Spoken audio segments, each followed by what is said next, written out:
Je m'appelle Jessica Chen, et voici l'histoire de la façon dont la cruauté de ma mère m'a appris que parfois, bien vivre signifie regarder vos tortionnaires réaliser exactement ce qu'ils ont jeté. Je peux encore entendre sa voix cette nuit de novembre pluvieuse, aussi aiguë que du verre brisé. Tu ne vaux rien, tout comme ton père. Sors de ma maison. J'avais 18 ans, tout juste sorti du lycée, tenant dans mes mains une lettre d'acceptation à un collège communautaire local. Mon crime ? Avoir choisi d'étudier l'informatique au lieu de suivre le rêve de ma mère qui voulait que je devienne médecin. Linda Chen, ma mère, avait toujours été obsédée par le statut. Après avoir divorcé de mon père quand j'avais 12 ans, elle avait reconstruit son image en tant qu'agent immobilier prospère dans notre communauté suburbain aisée. Notre maison était une vitrine de son succès, avec ses sols en bois brillant et ses lustres en cristal. Mais sous cette surface parfaite se cachait une femme qui mesurait tout et tout le monde selon leur potentiel à élever son statut social. L'informatique, a-t-elle craché, lisant mes projets pour l'université. Tu veux réparer des imprimantes pour un salaire minimum toute ta vie ? Aucune fille de moi ne va me faire honte comme ça. J'ai essayé d'expliquer l'intelligence artificielle, le développement de logiciels, l'industrie technologique en pleine croissance. Mais maman était déjà en train de taper sur son téléphone, à peine attentive. J'ai déjà dit à tout le monde que tu faisais médecine. La fille des Wayne commence à Johns Hopkins cet automne. Comment je vais pouvoir tenir ma tête haute au country club maintenant ? C'est alors que j'ai fait mon erreur fatale. Peut-être que si tu passais moins de temps au country club et plus de temps à comprendre ce que je veux, la claque m'a pris de court, en voyant mes lunettes voler. Dans le silence qui a suivi, la main parfaitement manucurée de ma mère tremblait de rage. Petite ingrate, elle siffla. J'ai tout sacrifié pour te donner la meilleure vie. Ton père loser n'a pas payé de pension alimentaire depuis des années, mais moi, j'ai veillé à ce que tu aies des vêtements de créateur, des cours de piano, tout. Et c'est comme ça que tu me remercies ? Elle a foncé à l'étage, et pendant un instant, j'ai cru que c'était la fin, juste une autre de ces explosions dramatiques. Puis elle est revenue avec un sac poubelle rempli de mes vêtements, le jetant à mes pieds. Sors. Va vivre avec ton père inutile si tu veux jeter ta vie par la fenêtre. Je ne vais pas te regarder devenir un échec. Maman, s'il te plaît, j'ai essayé. Sors, m'a-t-elle coupé ? Elle m'a attrapé par le bras, ses ongles s'enfonçant dans ma peau, et m'a pratiquement traîné jusqu'à la porte. Ne reviens pas en rampant quand tu vivras dans un appartement sale à réparer des imprimantes pour un salaire minimum. La porte s'est refermée derrière moi, me laissant seule sous la pluie. J'avais 18 ans, 342 $ dans mon compte d'épargne et nulle part où aller. Mon père vivait à 3 états de distance, luttant pour maintenir son petit magasin de réparation d'ordinateurs à flot. Je ne l'avais pas vu en personne depuis le divorce. Cette nuit-là, assise dans un dîner ouvert 24h24 avec mon sac poubelle de vêtements, j'ai passé 2 appels. Le premier était à mon père. « Viens vivre avec moi, Jess », a-t-il dit immédiatement, sa voix chaude malgré les interférences sur la ligne.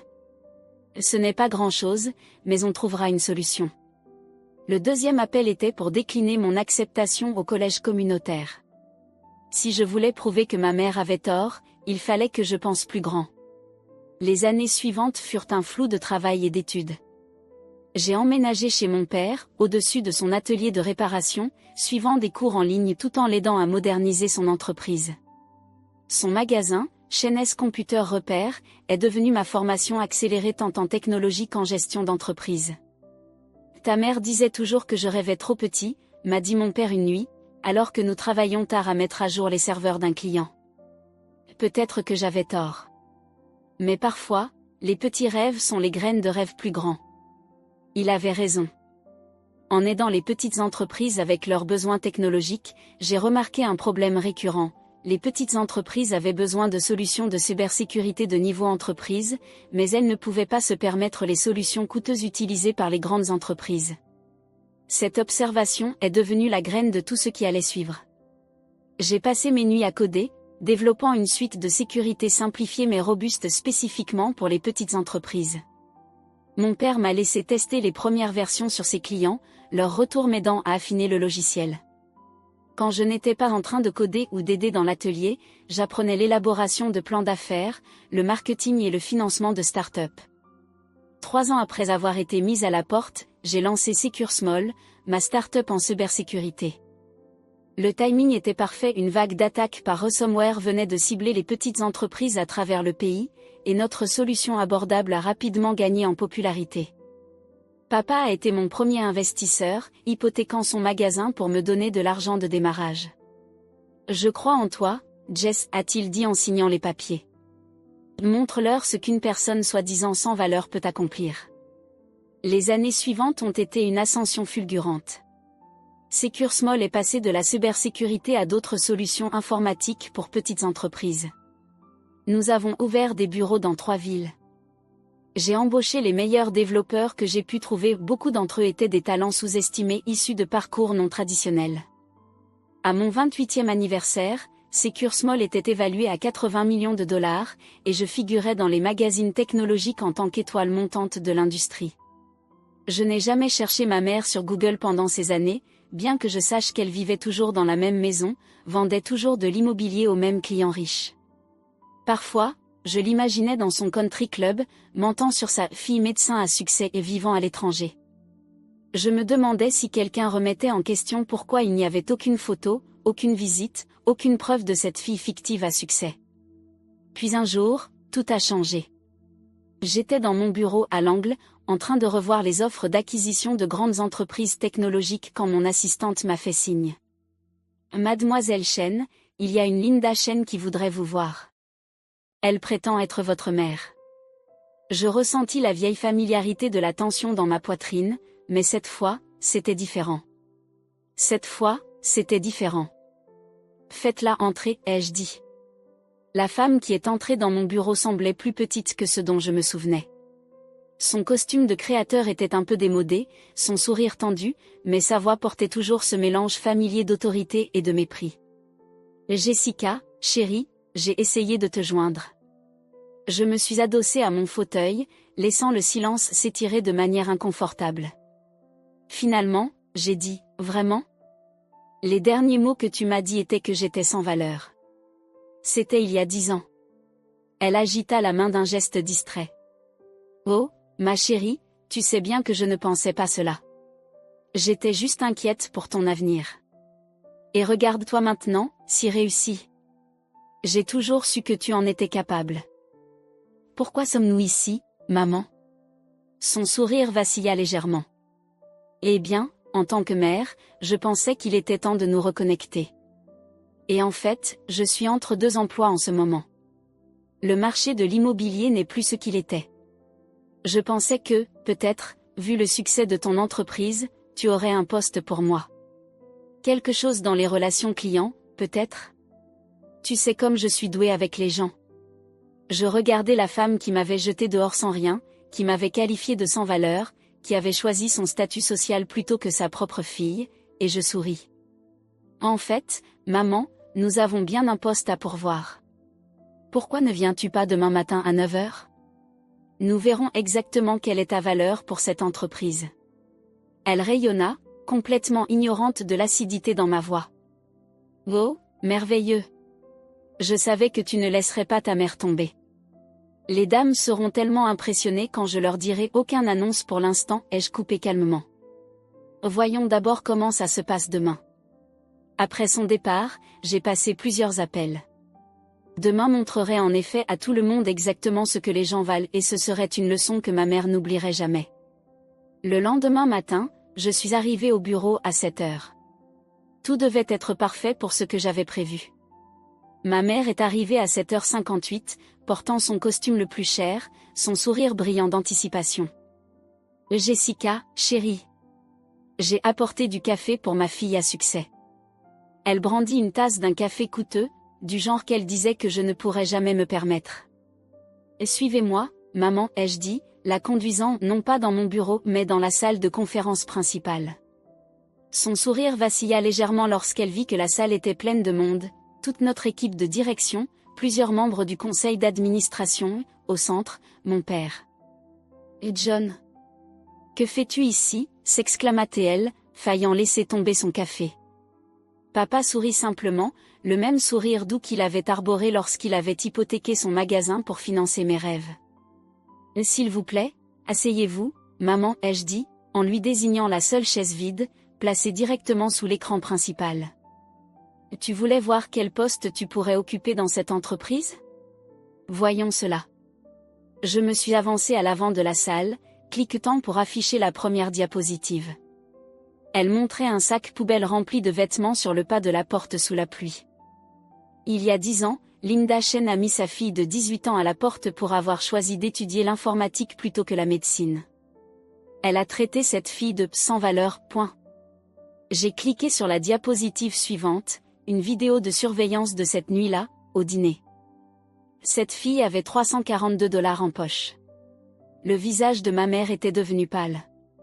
Jessica, ceci n'a rien à faire dans une réunion d'affaires mais si, ai-je continué tranquillement, car les valeurs fondamentales de Secure Small reposent sur la reconnaissance de la valeur dans des endroits inattendus. Nous embauchons des développeurs talentueux qui ont appris à coder dans les bibliothèques parce qu'ils ne pouvaient pas se permettre l'université. Nous créons des solutions pour les petites entreprises que les grandes entreprises jugent sans valeur. Tout ce que nous faisons consiste à voir la valeur que les autres manquent. J'ai cliqué sur d'autres diapositives, le magasin de papa, les premières versions de notre logiciel, notre premier petit bureau. Quand nous évaluons de futurs employés, nous examinons 3 choses, leurs compétences, leur caractère et leur jugement de la valeur. Alors, évaluons Linda Chen. Je me suis tournée pour la regarder directement. Les compétences d'abord, vous étiez un agent immobilier prospère spécialisé dans les propriétés de luxe. Mais selon les archives publiques, vous n'avez pas conclu de vente en 8 mois. Votre licence est actuellement suspendue en attendant une enquête pour des valeurs immobilières faussement représentées. Le visage de ma mère devint pâle. C'était un simple malentendu. Le caractère, maintenant, continuai-je comme si elle n'avait pas parlé. Vous avez abandonné votre ex-mari quand son entreprise a eu des difficultés, puis vous l'avez empêché de voir sa fille.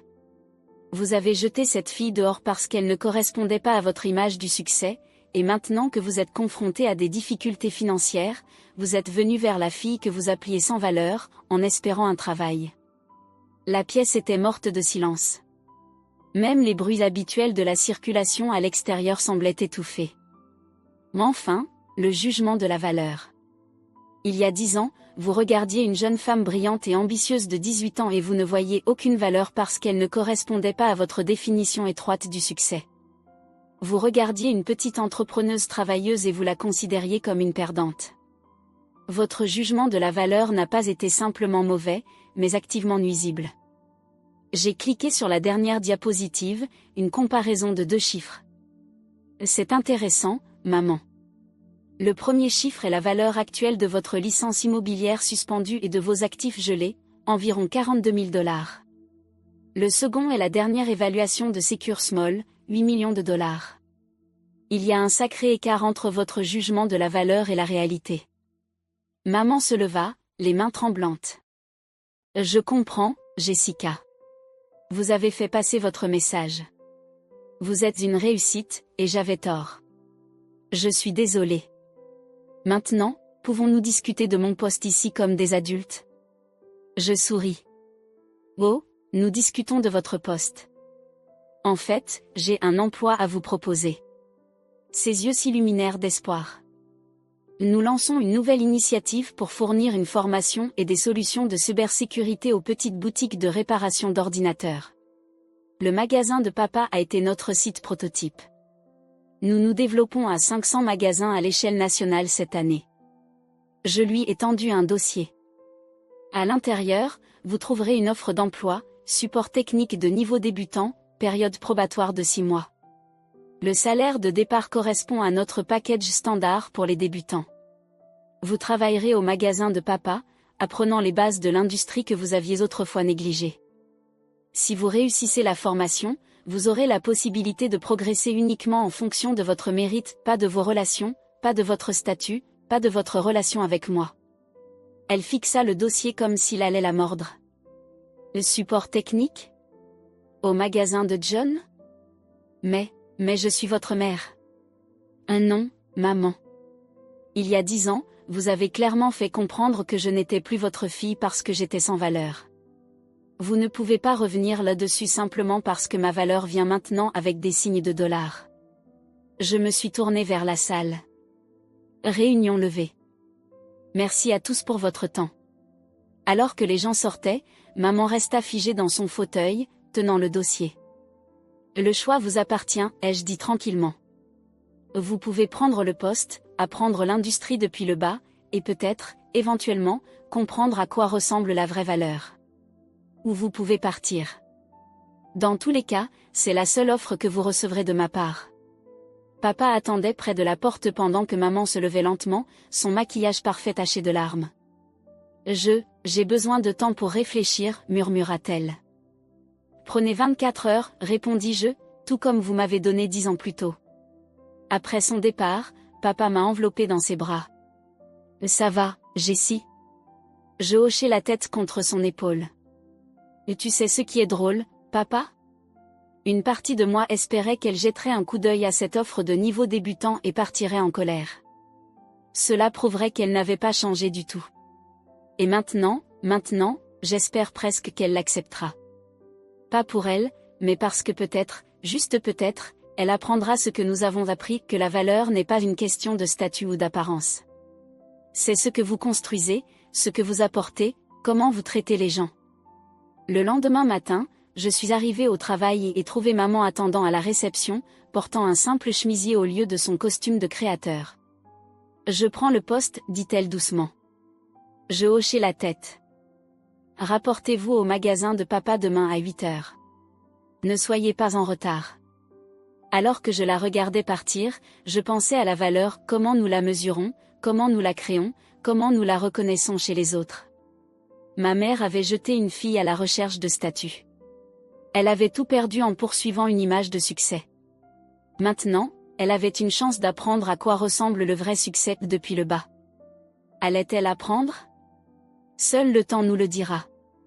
Mais j'avais déjà appris la leçon la plus précieuse, parfois, être traité de sans valeur n'est que le début de la démonstration de votre véritable valeur. Aujourd'hui, Secure Small continue de croître.